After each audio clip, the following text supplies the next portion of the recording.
Jennifer Branch. This week I'm painting the Boboli Gardens, which I showed you how to draw last week. Let's paint. I'm using an Arches cold press 140 pound block. Never use less than 140 pound paper. I'm painting a wash of nickel azo yellow all over the path, and I'm going to have a golden glow behind the cypress trees and everything. Now, one thing to remember is you want some strong darts, say about a 6 or 7 on the value scale. This looks like it would be, ooh, it's a 10. But from the beginning, you want to get some medium strong darks of about a 7 or so, just to let you gauge things. Otherwise, you can do everything so dark and end up with a whole bunch of midtones and no lights or no real strong darks. So it's a good idea. The cobalt violet here is wonderful with the nickel azo yellow. It just has this great flow about it. It really separates a little bit. It's a separating color, and with the nickel azo it gives it that warm glow. And I'm going to be putting some greens on top of this. This is the underpainting. I have put some wax in here to have the rough texture of the cypresses, and of course, you know, John Singer Sargent painted in the Boboli Gardens and used wax crayon, so who am I to argue with him? And but it really does have a wonderful texture, and especially when I'm using something like a cold press paper, which has a little less texture than a rough, but I want to, it's just a happy medium, because I do want those textures, but I want the strong darks in the colors and that subtle golden glow that's in the distance. And I'm not going to get that necessarily with the rough press, which really doesn't have as much color. So cold press gives you the texture and the color, and then you add a little bit of wax crayon and you get a bit more. It's not just a resist, it's also for that texture. Now, I did paint this painting in the 1 point perspective video, how to draw. I drew this painting then, so it shows you how all the lines lead in, and it's very easy to draw. And usually I do change things a little bit more than this, but you know, you're the artist, so change it to be how you want it to be.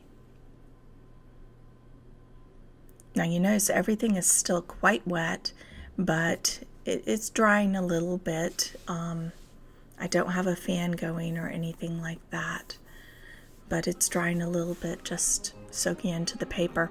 So there's some flow and there's some color seen on top of each other.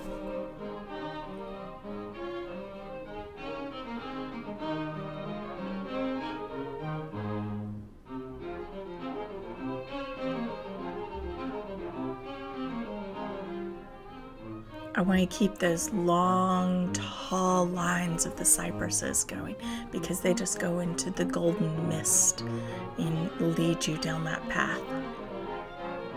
And the shadow underneath those hedges is much more important than the hedges themselves, which are kind of a bright acid green, but the shadow's deep and dark and pointing you into the painting. Here's that acid green. It's azo yellow with a touch, just a touch of phthalo green. Phthalo green is the one color that I do mix on my palette. Not always, but sometimes. Now I'm doing some wax crayon over some of the purple trunks and other things, and that's going to give me that resist and more texture. So that was some phthalo green straight and some phthalo blue straight, so I'm getting those deep, rich darks. Some texture. Don't forget, dry brush makes texture, and cold press paper has enough to do it. This is not a painting I would ever try to do on a hot press paper, or rather, you could do it, but it's going to have a very different effect. So if you're going for color, which honestly, the photo, it was a bit dull. It wasn't quite like my memories.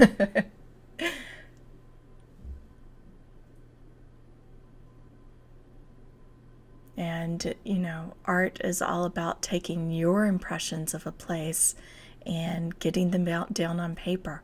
A beautiful walk, tell a story of a beautiful walk and a golden day and lovely gardens. It doesn't have to be a complicated story, but I personally like it to be a beautiful story. So I'm just letting my brush dance with the lines of the cypresses, creating a little bit more texture.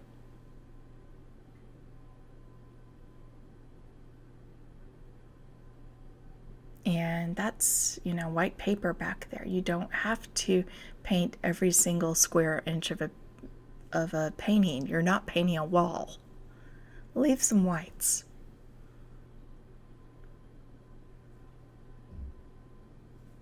So see how it's dried just enough to have that texture really show up.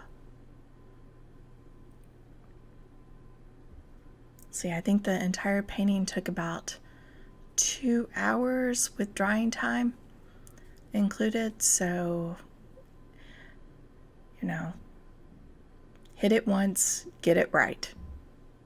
But the layers, the underlayers are an important part of watercolor, or any painting method, really.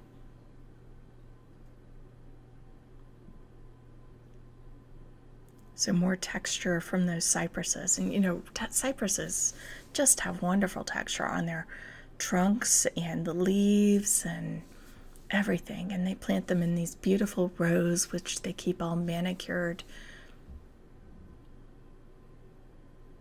Very easy to go down that garden path.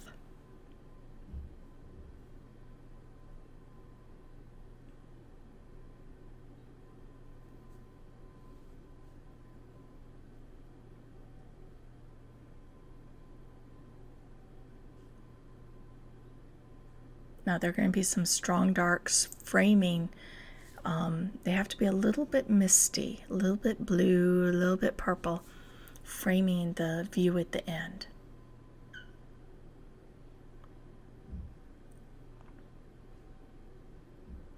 Finishing up some of those hedges and leaving some whites in there.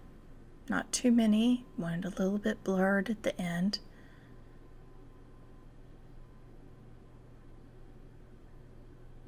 Remember, white is about a sparkle of sunlight and everything. Everything doesn't have to have bright sunlight on it to be beautiful. But, on a day like today in Boboli, it certainly does. The gardens turned out to be my favorite part of Florence. I wasn't planning on visiting them, and I had been told I had to, and after a long time in museums, I thought, well, some time outside would be great. And it was extraordinary. One of the most beautiful museums, living museums I've ever seen. So that azo yellow is still dulled down with a tiny bit of the phthalo green, because phthalo green goes a long way, but there's nothing like it for a transparent green. Most other greens, like sap green or something, are already mixed with a bunch of other colors, so you don't have control over it, and they're not transparent at all. But leaves, they're transparent in the sun, or at least translucent in sunlight, so gives you a fine chance of doing those greens. And we all know green trees are the hardest, right?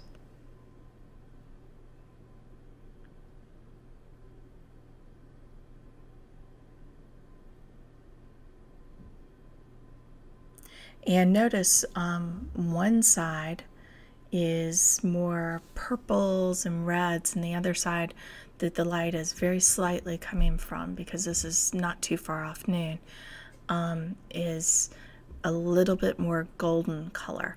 And that's on purpose. I was exaggerating that a little bit, but you don't want two straight rows leading you down the path with everything exactly the same lighting.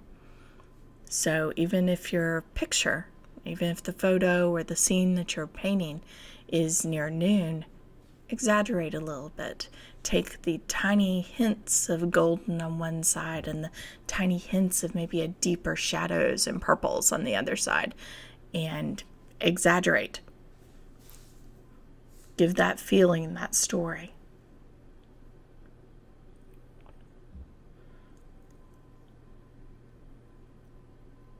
Now here are the cypresses way in the distance. And this really is a little bit on the statues. There's not much detail in this painting. This is more texture and color and light. And notice there's the golden glow behind it. Because Florence, of course, has that golden glow everywhere.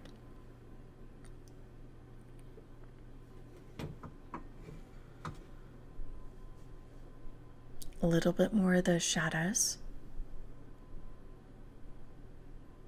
And see, it's exaggerating slightly.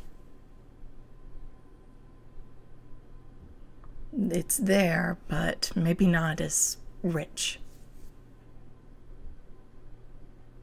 But after all, our memories are where, and our imagination is where our art is. So I'm not looking to do a photo. I'm trying to do my memory of a place.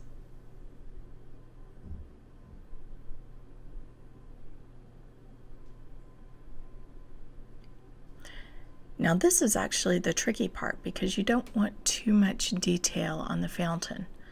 But if you don't have enough detail, well, it's not a destination to go to, right? There's the gate at the bottom of the garden and the fountain, and I'm using my tiny rigger a little bit to do that detail. But,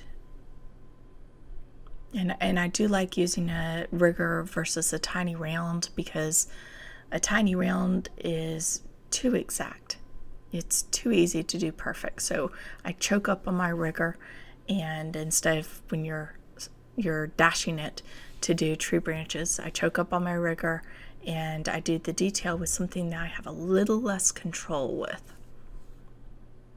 And also the long, thin brush loses paint, so I get my hit and misses. Now it needed that shadow. See how that makes you not fall out of the painting? But no, you go down that path and you don't fall. You keep going. And that's a very standard value trick.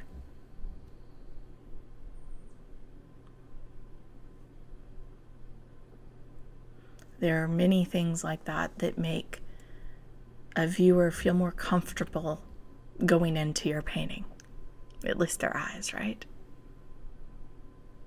Though I sincerely hope that you really do go down this path if you ever go to Florence, because, wow.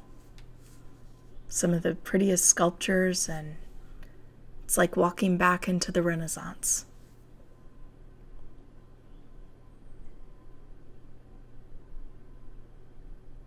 Now see how that golden glow really made a difference in the distance?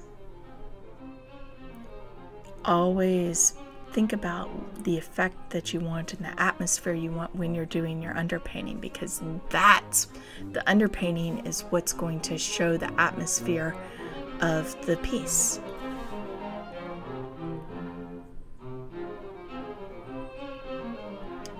I'm trying to do a minimum of detail on the statues and I actually shortened them slightly because I don't want them to be important. I want you to head down that path.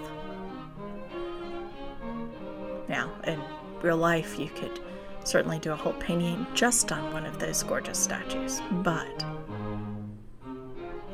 that's not what this story is about. I hope this shows you how to give your drawings some life by just having the accurate, especially when you're doing the Renaissance, the accurate perspective.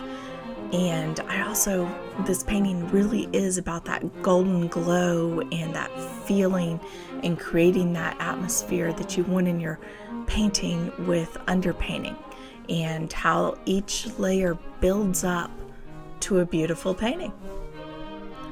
So this is how it looks after it's dried. You can actually see a little bit of the texture created after it's dried better with the wax.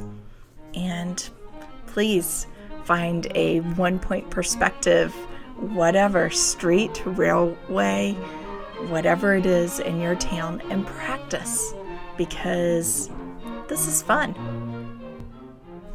Please check out my how to draw video, 1-point perspective, where I draw this entire painting right in front of you so you can see exactly how to do this. And if you like this, please give me a thumbs up or subscribe for regular painting videos. I hope this inspires you to go paint this weekend. Happy painting!